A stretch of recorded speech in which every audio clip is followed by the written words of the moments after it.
Okay, today I wanted to talk about a few items related to our Arizona real estate purchase contract. There's a handful of things that a person can do, an agent can do, to help affect the likely positive outcome, especially on the buyer's agent side. So one of the first things I see that some buyer's agents fail to do is call the listing agent before you make an offer. So as an example, if you put a close of escrow date for 45 days from now, and the seller absolutely positively can't move for 60 days, you've just prevented the seller from being able to accept your contract, thereby forcing a counter or just a rejection of your offer. So it's always good to call in advance. Second thing, if you're getting financing, have your lender call the listing agent. So a good listing agent is going to get your offer. They're going to call that lender themselves.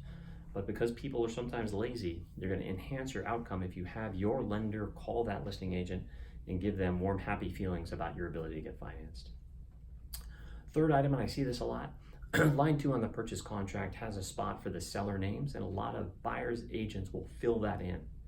Now that changes a lot of times for the sellers between the time they bought the home and now. I've had clients who've gone through a divorce and one party was off the contract. Certainly don't want to bring up that occasion again. I've had clients put their home into a trust.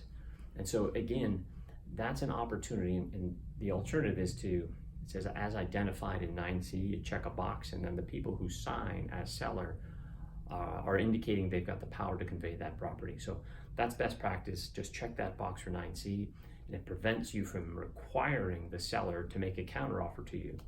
So, and then on the seller side, something that would be always prudent to have in our contract, I think it's a real weakness, is that the appraisal contingency that's in there says that once an appraisal is received that's acceptable to the lender, the buyer has 5 days to utilize an appraisal contingency if the property fails to appraise for the purchase price or greater, but it's not time constrained.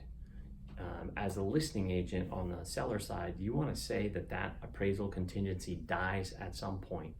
Otherwise, they can really push that out for quite a long time. All right. Remember, a good agent will get you out of trouble, and a great agent will prevent you from getting into it. Thanks a lot.